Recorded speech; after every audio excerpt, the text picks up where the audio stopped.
Hello, everybody, and welcome. It is your surprise host, Netara, and the ever wonderful Dr. B here with us. Lies. Sorry, I'm lying already. You're welcome, everybody. Ever wonderful, my foot. Well, I'm cantankerous and no one likes me. one of those might be true.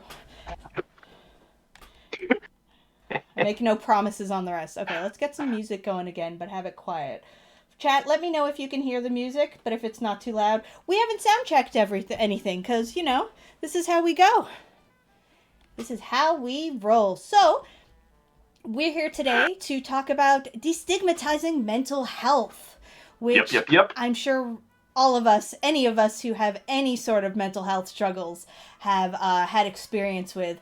I certainly have. I have ADHD and generalized anxiety, so I personally do my best to talk about it all the time. And you don't realize how much people don't talk about it until you start talking about it. I don't know if Oh, you've yeah. had that experience where people go up to you and they're like, oh my gosh, you talking about this has made me realize that A, it might be something I struggle with, and B, that it's okay to talk about it. Yeah.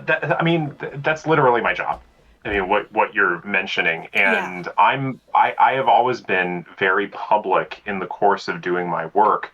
For those of you who in the audience who may not know me, I am everybody just calls me Dr. B for long Italian name reasons that you can see below.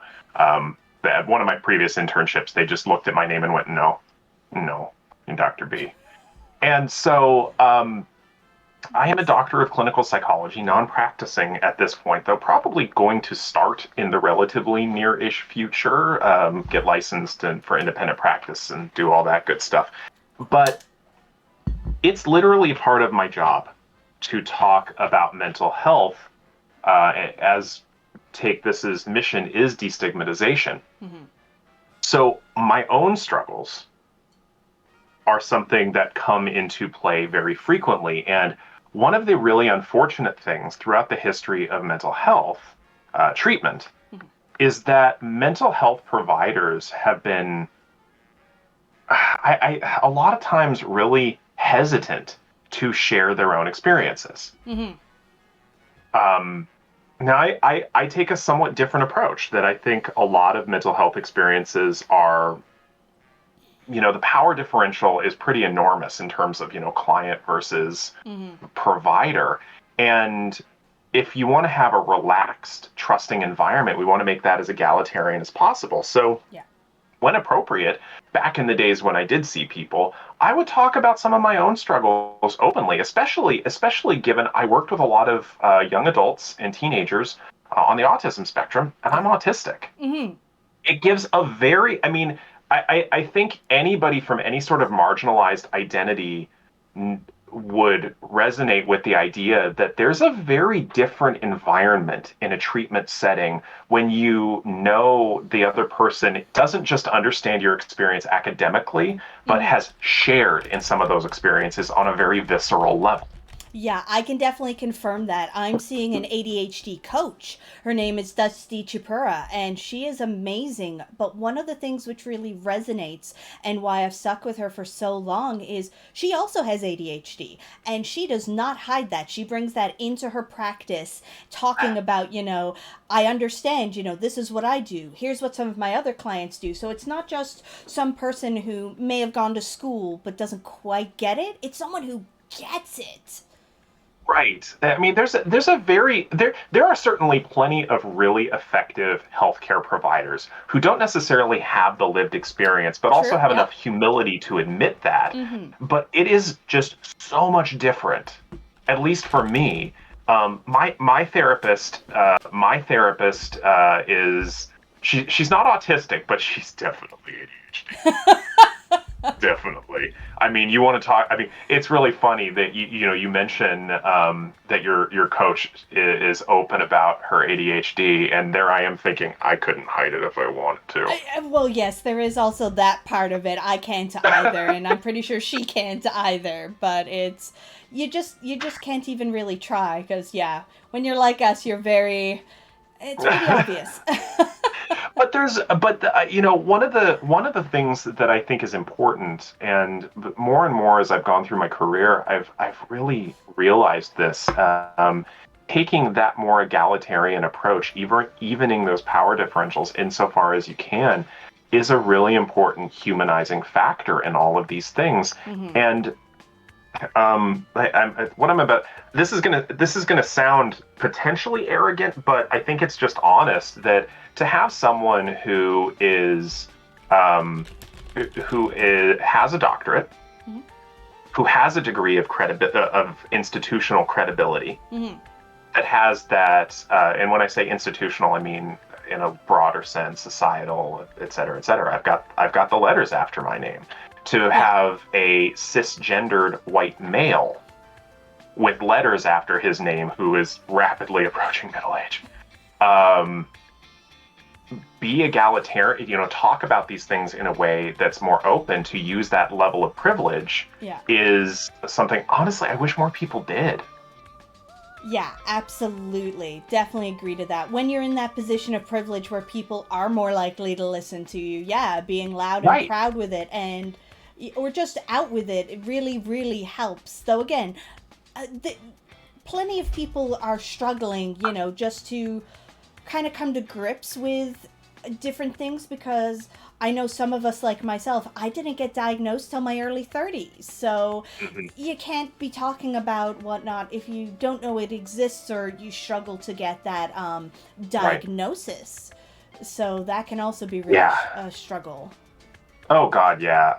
I mean, we're going to get in. I mean, we could go down that rabbit hole of neurodiversity and the fact that so many clinicians are behind the times in terms of diagnostics of adults. Mm-hmm. One, but when you present any degree of gender diversity beyond cisgender male, Yeah. it just gets real wonky when it comes to this, because most of the research is based on guys like me. Yeah, So exactly. that gets complicated in of itself. But Absolutely. getting back to this idea of Mm-hmm. destigmatization, yeah, just being casual about it. I would love to see us get to the point that our mental health challenges, we're talking about it in the same way we would like medication. If Yeah. somebody is in my family and they're like, "Oops, got to take my diabetes medicine," nobody was like, "Okay, go do your insulin," and that's that. Yeah. But we're not there yet when it comes to mental health stuff. We're That, oh, not. I got to take my anti-anxiety meds right Mm-hmm. now. Oh, okay, cool. You do you, boo. But it's just not there. Yeah, exactly. It's definitely why I try in my spaces, even here in the Valkyries, to do those med checks. Like when I remember, because I struggle to remember to take my evening anxiety meds all the time. I have these time caps where it tells me how long it's been since I last opened the bottle, and they're amazing, by the way. And like when I'm taking them, because I know I struggle, I'm like, hey, I'm taking my meds. Anyone else who's got evening meds, have you taken them? And I know just from talking in the community, it helps so Oh much. yeah. And just knowing, because then they'll be like, oh, hey, I'm taking my meds. Hey, have you all taken your meds? And I'll be like, oh, heck, no, I haven't. Gotta go. Oops. Yeah, time to get them. Well, and you're getting into a really powerful thing that Mm-hmm. any broadcaster can do. And we're in an interesting era of technology, in Yeah. that we're a lot of people who are streaming and or have a YouTube channel, and maybe it's a small YouTube channel, and they have this mindset of, well, I'm just playing games with my friends because they've only got a couple people there. Mm-hmm. However, the instant you start making it live, the instant you make it publicly accessible to other people, you're a broadcaster. Yep. Doesn't matter the size of your audience, you are a broadcaster. Yeah. And in that role, you can have a powerful, powerful, powerful, and I can't say that enough, job as an advocate. Absolutely. And and one of the biggest fears that all of us from take this here from content creators is, how do I help people with their mental health needs without acting like a therapist? Exactly, because that's such a fine line sometimes. Can I give you one word? Absolutely. One word that's going to define that line? Okay. Opinion. Ooh. Okay. So, mental health professionals, treatment providers, Mm-hmm. are licensed to give individualized recommendations, Yeah. diagnosis, Mm-hmm. treatment planning, and suggestions to Yes. clients, right? Mm-hmm. All of that comes down to opinion. Yes. And so if you are interacting with your chat in a way that does not offer any sort of opinion about what people should do, where their diagnoses come from, then you're probably not stepping into that role. That's good to know. Yeah, that is a good point. And so, yeah, I mean, but being aware of that, Mm-hmm. allows you to stay in that role of advocacy. And what can advocates do? They can educate. Mm-hmm. Just get good resources, okay? Find people who cite their sources, okay? Don't just share. Media literacy is also important in this. And I will say, as an autistic doctor of psychology, there's a lot of really bad information on TikTok. Yep. There's a couple of things that are really popular in the nerdiverse TikTok that I'm like, that is completely wrong. Oh, That is 100% false. That's not even the right name. Yeah. That is a name for two other things that are very different concepts. Oh, that's dangerous. We don't have object impermanence. We have memory recall issues. Yeah.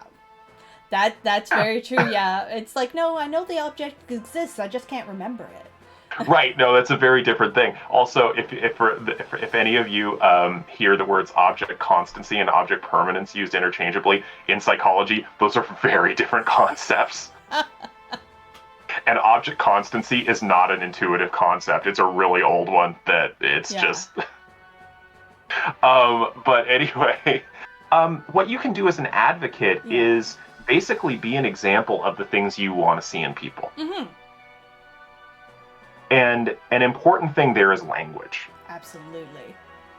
A very subtle thing that is going to that can indicate to your community that you're welcome here is to do your darndest to rid yourself of ableist language when it comes to mental health. And it creeps in. We all do it. I'm guilty of it. Yep. We all do it. Mm-hmm. We do. It's so commonplace to use a lot of those words. Yes. And what do I mean by that? What I mean is diagnoses as adjectives. Now, it's one thing if I think if either you or I were to say, "Oh my God, I'm so ADHD right now," that's one thing because you and I struggle with those symptoms in a really prominent way that impacts our lives across a variety of domains. Exactly. But you and I also know the difference that ADHD isn't just forgetfulness. Yeah, exactly.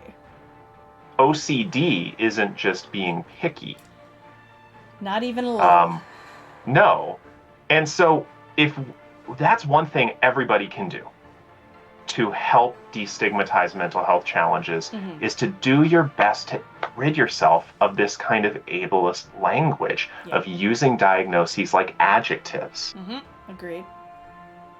That's a big one right there. So big. But there's also other words like crazy. I was thinking that one too. We help out with another marathon by a different group throughout the year who also they fundraise for NAMI. And you hear hosts and people reading off donations saying things like, "That's so crazy," or like the couch commentary, and you're like, "We're fundraising." That's insane! That's insane, exactly. And you're like, "This is a mental health charity we're fundraising for." And like you say, there's such a common parlance.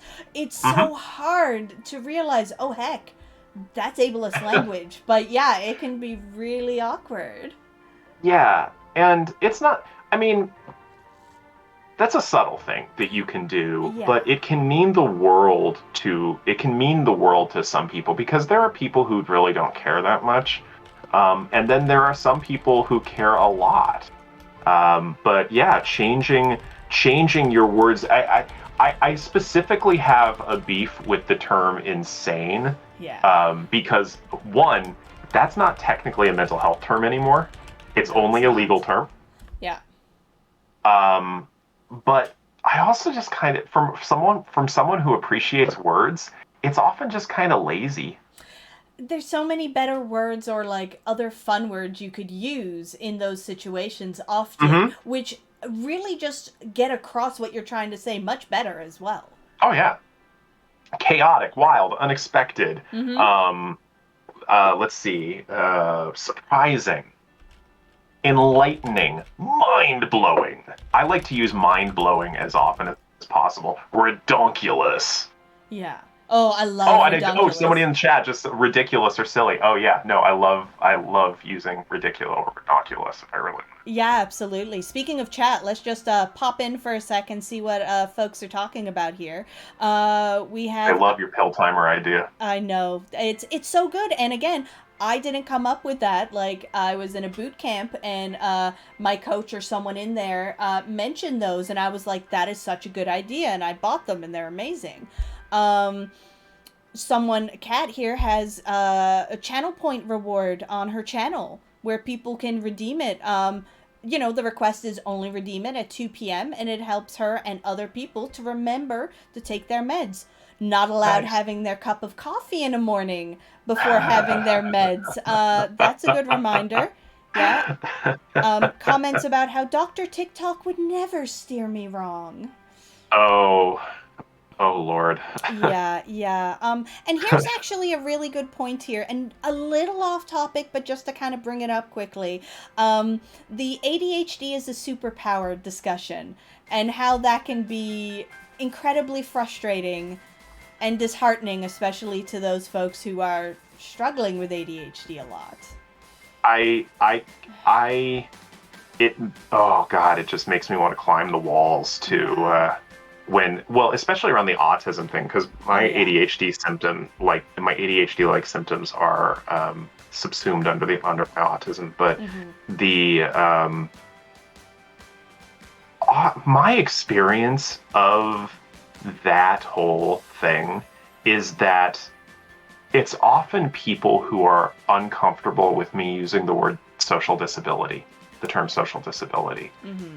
And my experience of it is they're using this whole superpower idea as a way of euphemizing my experience as being autistic. Yeah.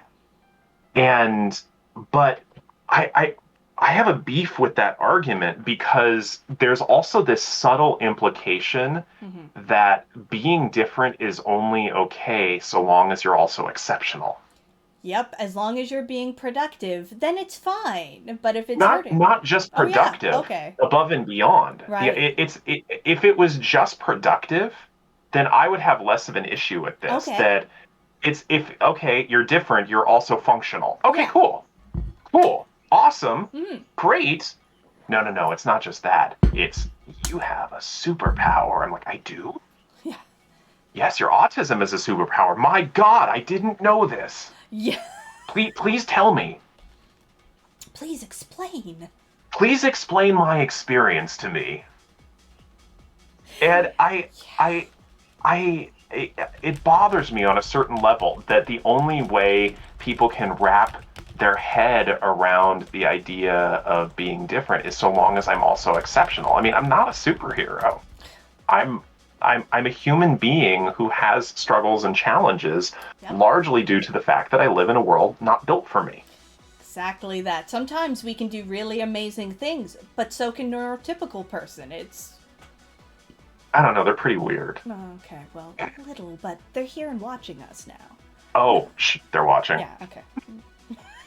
We love you. It's good. Shh, we'll blend. Let's see what we got here. Oh. Oh, let's see. I was just looking at the chat as well. I have. Oh, I love that so much. Oh my God, Cinderflame! I love that so much.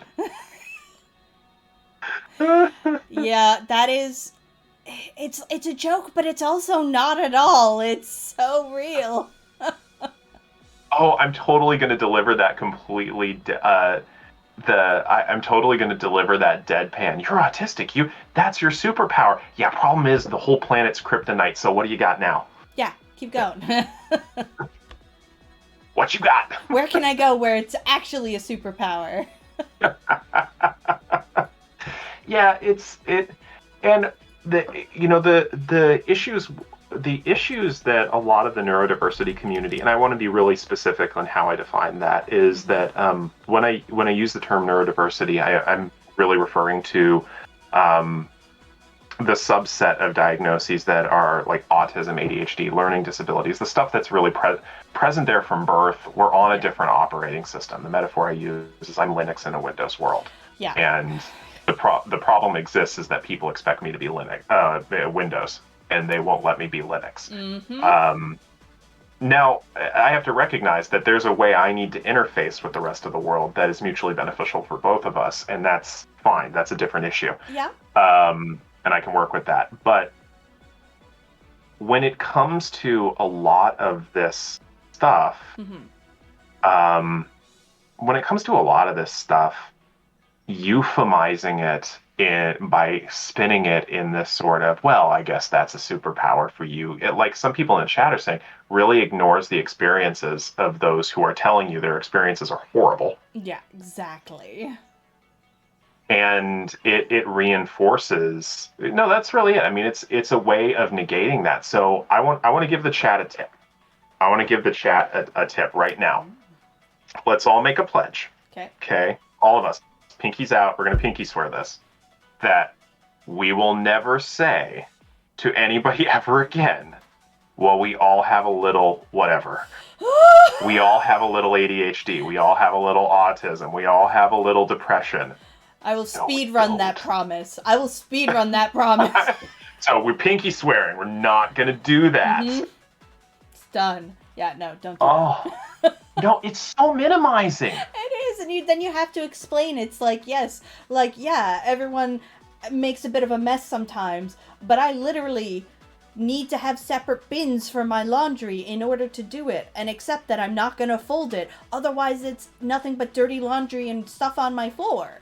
Like, it will not happen.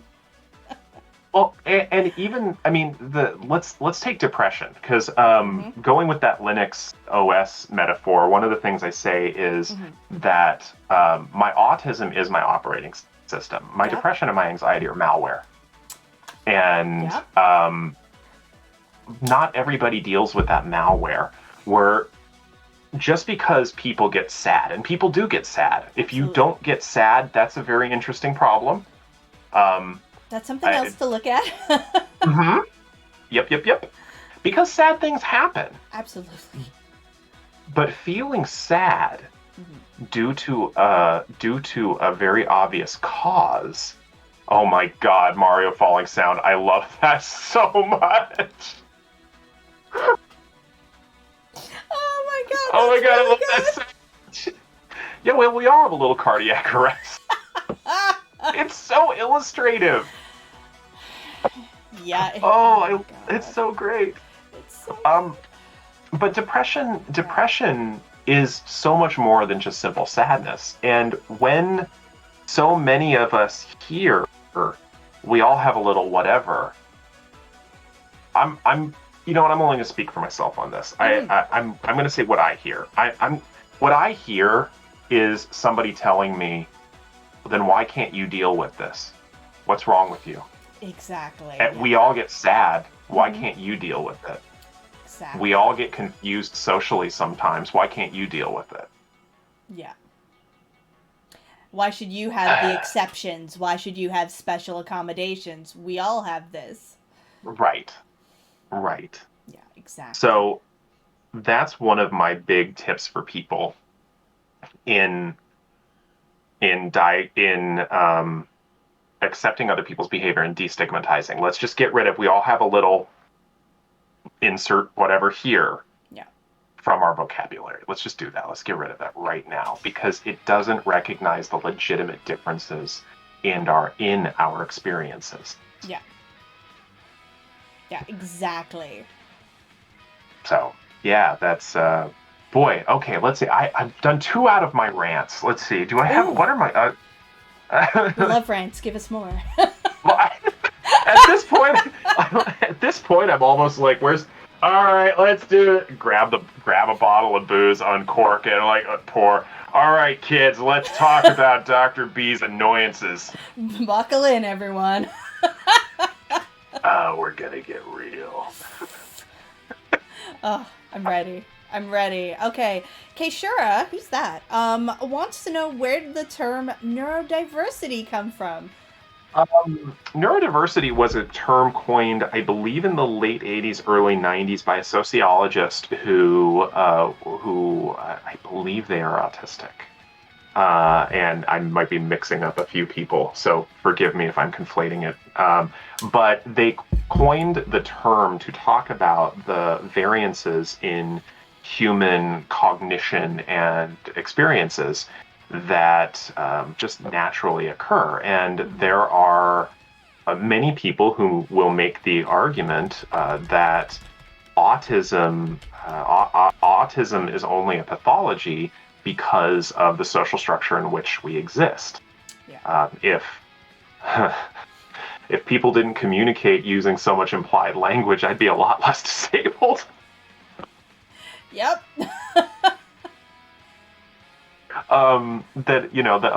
So as an example, and the term has been morphed over the last 30 years or so. There are some people who take it to mean all forms of mental health diagnoses.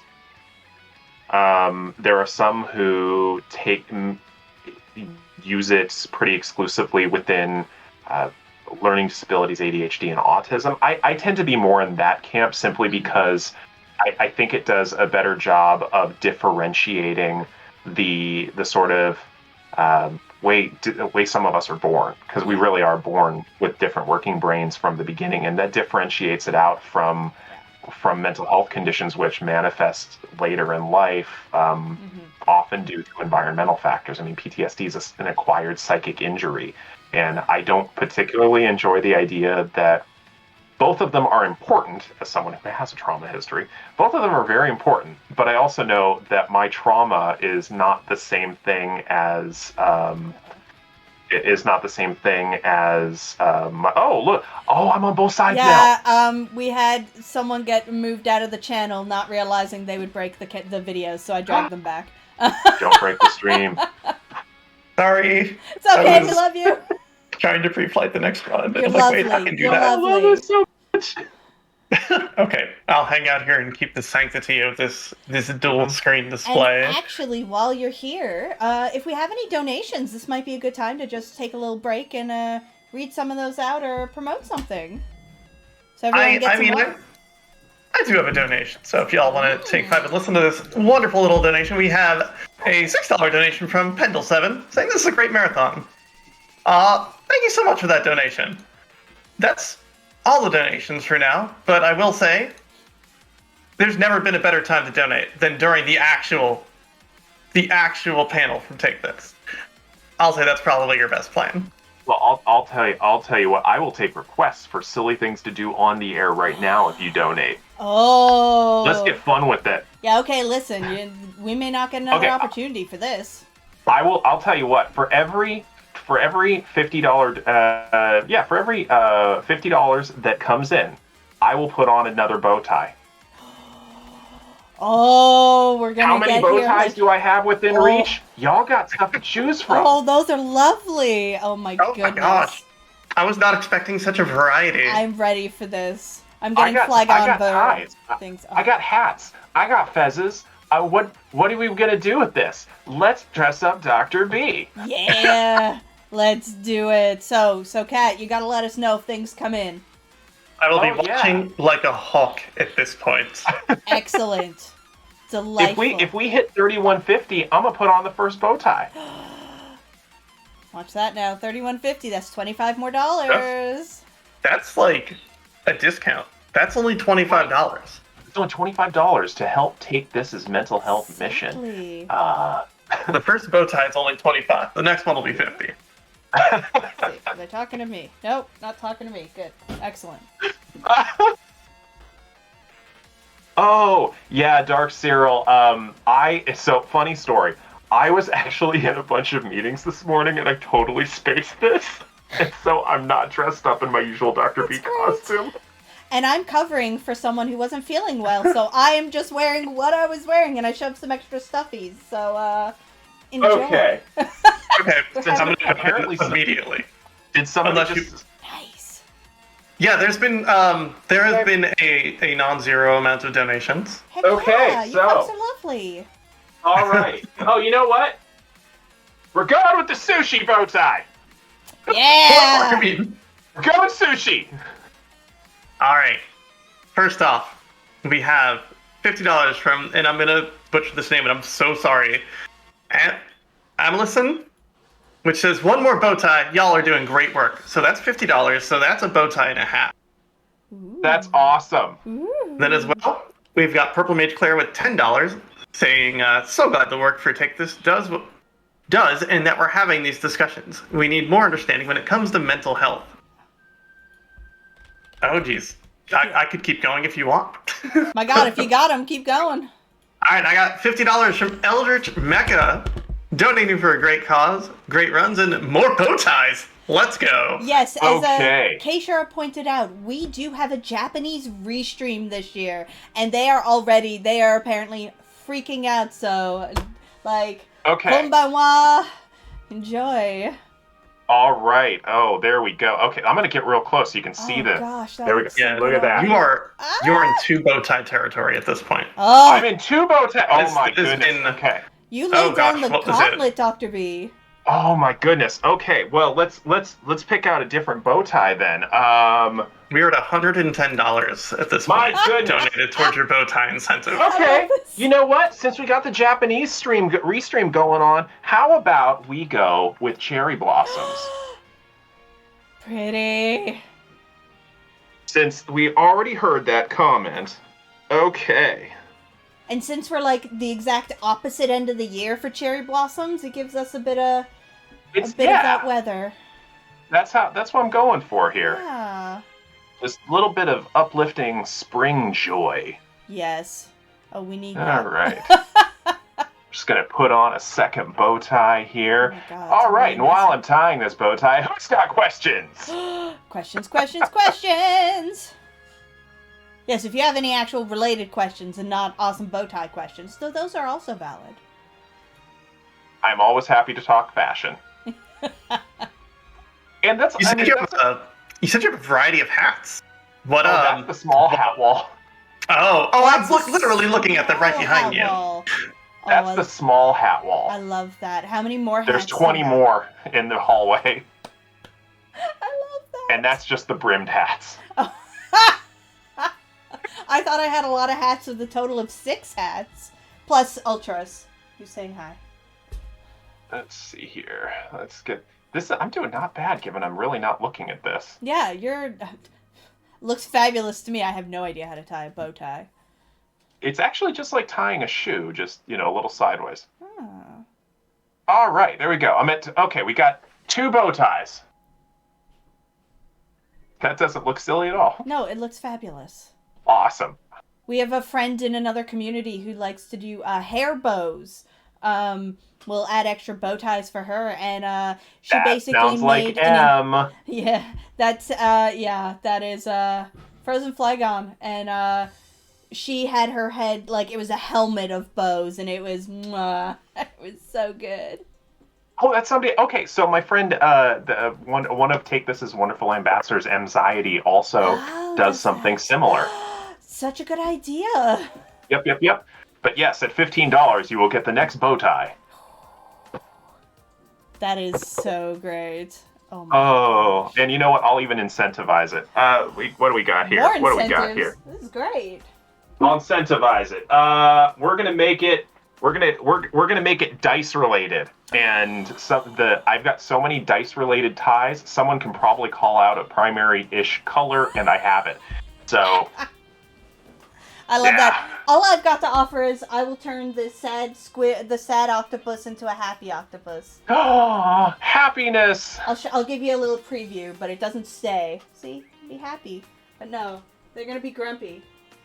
Any donations will do that. I'm sorry. Did somebody say chartreuse? I get pretty close. Oh, yes. The challenge. Oh, this is fabulous.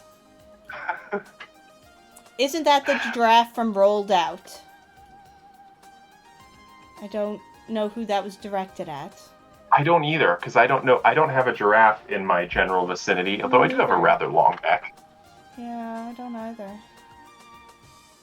Giraffes are cool. But, yeah, so, giraffes are very cool. Purple tongues. Or sort of grayish. I didn't know. Yeah, chartreuse. Yeah. 15 more for another boat. Did we get it? No. Not yet, but okay. But it might come in. Oh, okay. Well, if we get 15 It was for just another that boat chartreuse is the name of the giraffe from Rolled Out. That was the connection we were missing, yeah. Oh. I spent so much time cooking that my immediate association was the liqueur. About that $15. Oh, we got it.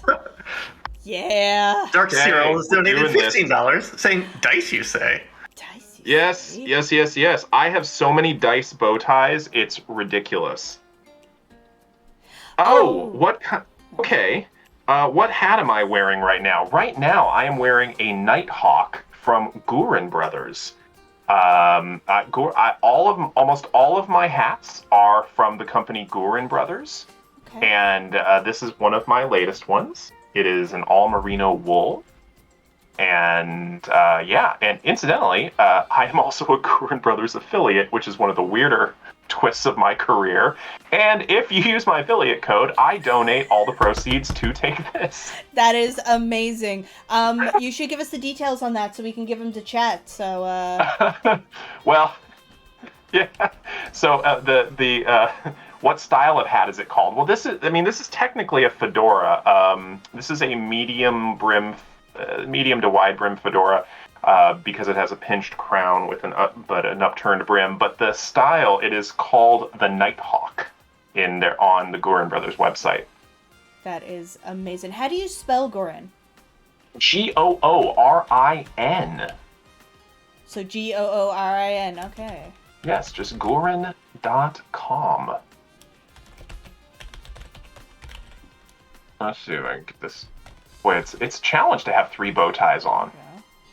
Oh yeah, I could. We have to, start stacking some to the side and.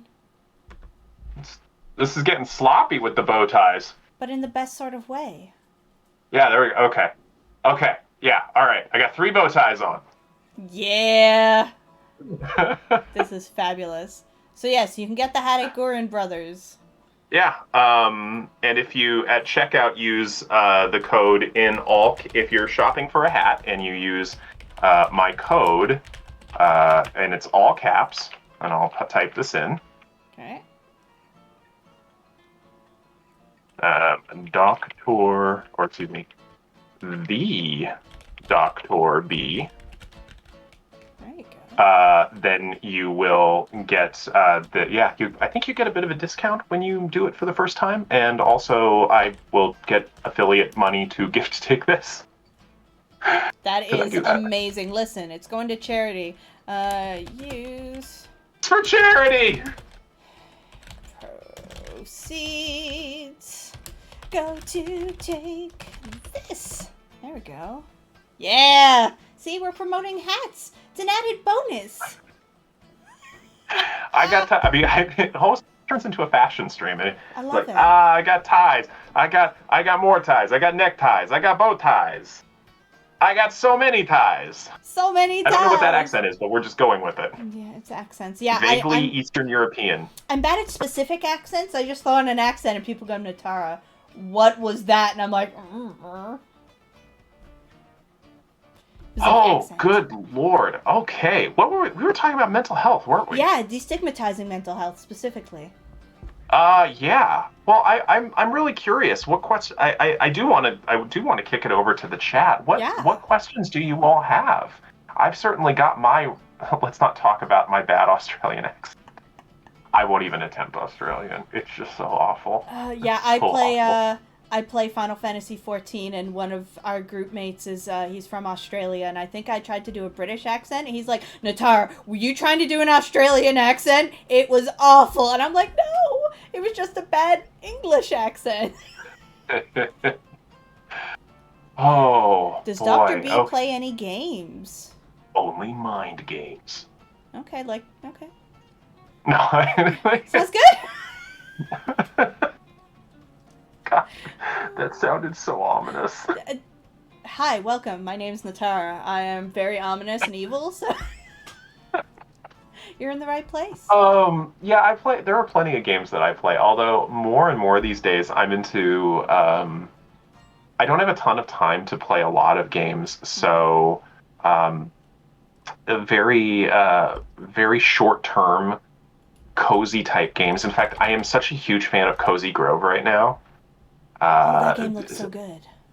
Oh my God, it's so relaxing. Okay, and part of the cool thing is, especially if you're busy, Yeah. and this was a deliberate design choice on the part of the creators. Yeah. One, it's super optimistic, super hopeful, super helpful, super cute, and the artwork is amazing. Which is good. It's all like watercolor everything.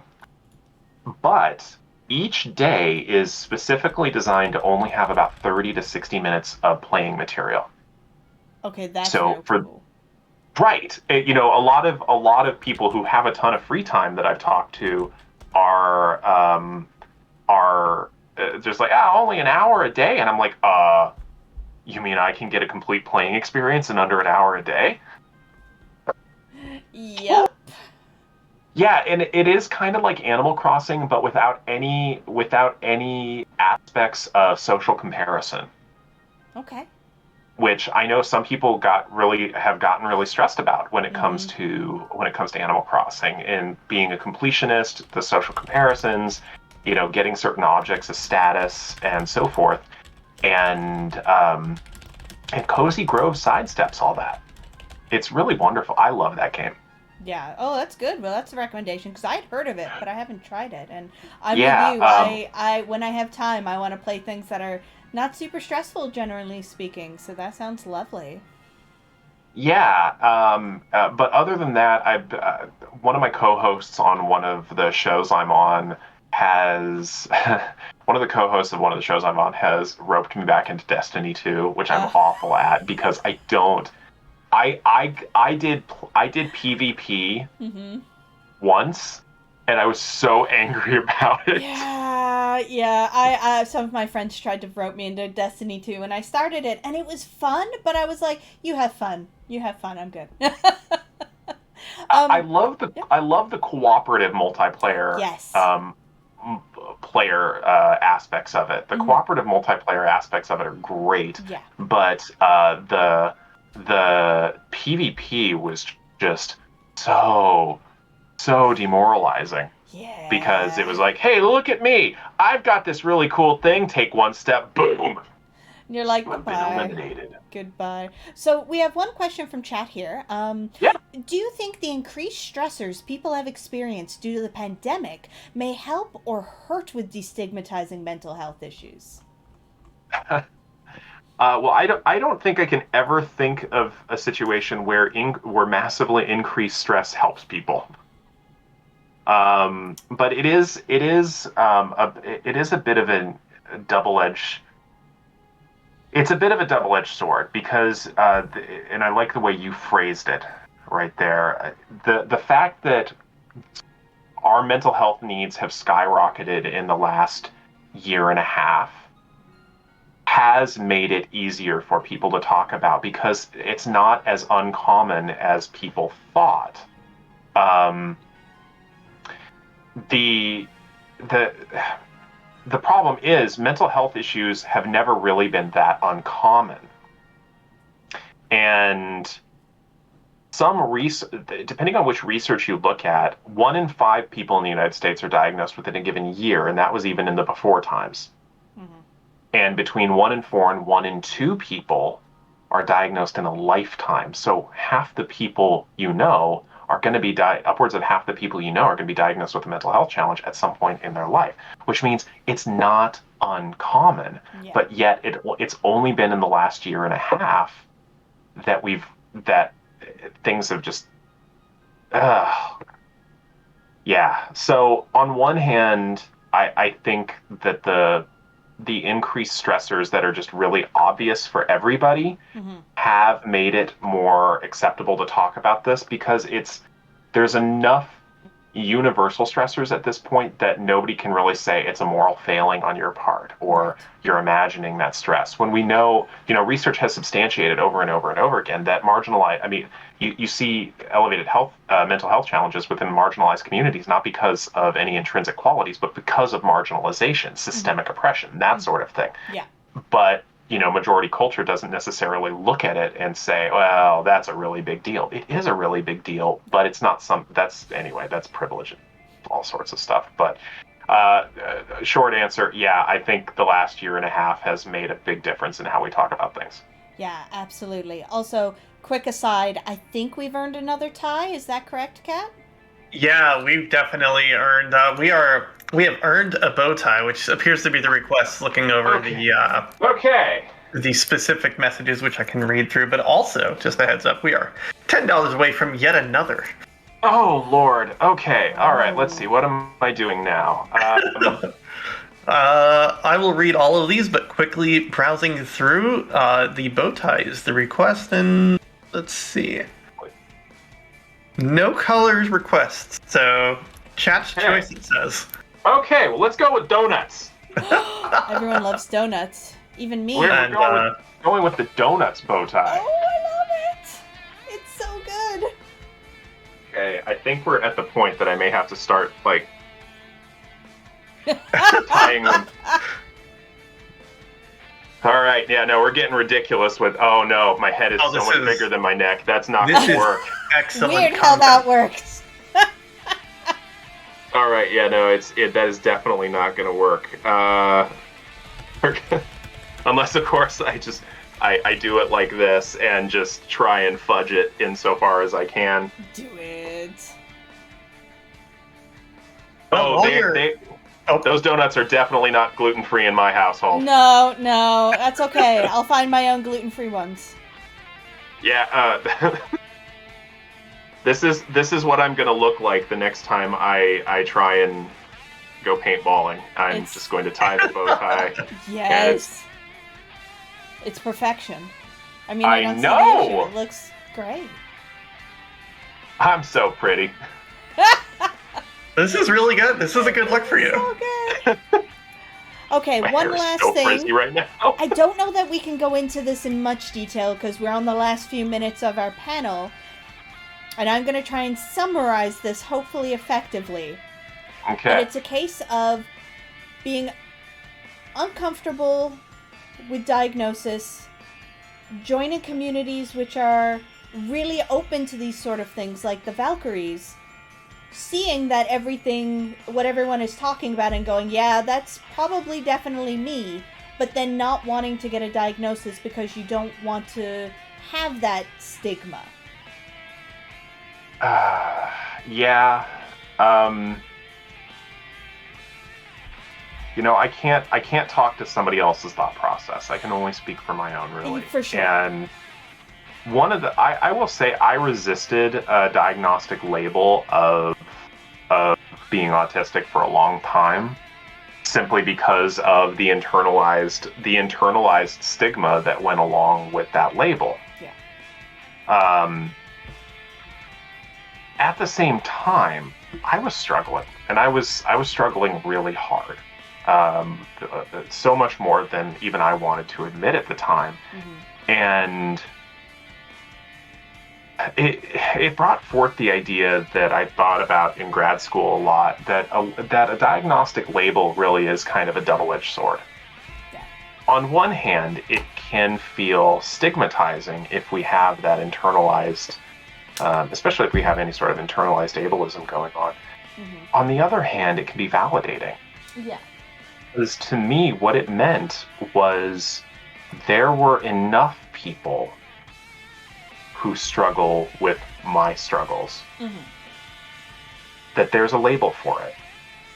That means someone noticed, and someone noticed that there were enough people like me Yeah.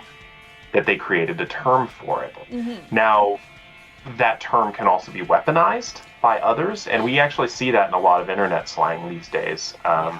We see the term autism thrown around as pejorative, but for me, it was also really validating to know that I wasn't just making this stuff up.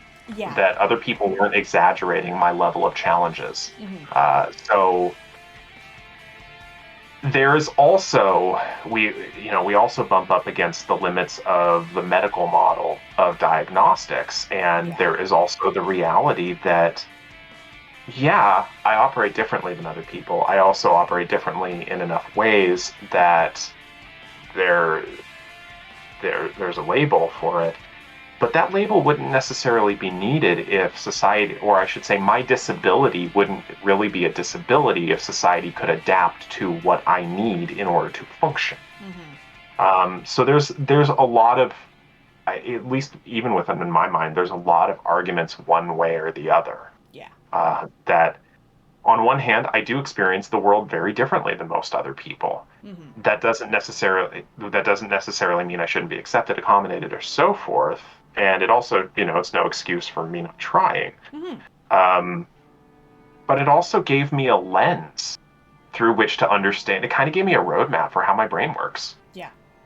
So I don't know. I have a lot of thoughts on that matter. Yeah, I definitely am on the same side of it gave me a lens, a roadmap for the ADHD to try and help and get the resources. Because like you, I was incredibly struggling, and I didn't fight the labels so much, but I also knew I needed help enough that I was looking for what label will get me the help I need. So, like, for me, it was incredibly empowering. But yeah, absolutely. There's definitely always that problem with that, again, the stigmatization, but sometimes and often you get that help you need, and like with many things, if folks are going to judge you for that, get them out of your life, get them gone. You are I mean, the bigger problem exists in the people who are involuntarily a part of my life. Yes, that is definitely it there. If it's a question of just my friends or whomever I choose to spend time with, then cool. The bigger problem, and this is the reason I resisted for so long, was the idea of how others would view me. Yeah, that makes sense. For prospective job applications, medical professionals. And honestly, that's something I still struggle with. But that has to do more with the medical system at large. It's what does it say if I go into when I, a doctor of psychology, a frequent public speaker on the topic of mental health and neurodiversity, go into my physician and they physician-splain mental health needs to me. Yep. Or like they physicians blade. I don't know. I couldn't come up with a better term than that. But they talk down to me. I actually probably have more training than they do. Yeah, absolutely. It definitely sounds incredibly real struggle. That being said, we are at the end of our window, so hopefully oh my goodness, everyone has gotten some help, some advice, asked the questions you wanted to. That being said, feel free to continue the conversation both in the chat here and in our Discord. We are, quite open with that, and we do have links to resources which have been provided to us by the lovely Take This. So definitely come and chat about it. And for now, though, we're going to sign off. Any last things you want to say before we go, Dr. B? Thank you all so much for all the support you're giving Take This as mental health mission. We literally can't exist without folks like you. I'm starting to sound like a PBS commercial, but I finally understand why they did so many pledge drives for PBS. We don't exist without viewers like you and the wonderful people here at the RPG Valkyries. And we're so happy groups like yours exist to help, us nerds with everything. So glad we can complete that circle. Okay, well, thank you so much. And we are going to move on over to our setup screen. And we will be back next with some game I can't look at because I have way too many windows and I'm also restreaming. It's Deltarune. It's Deltarune. Thanks, Kat. Okay, so see y'all soon. Bye. Bye all.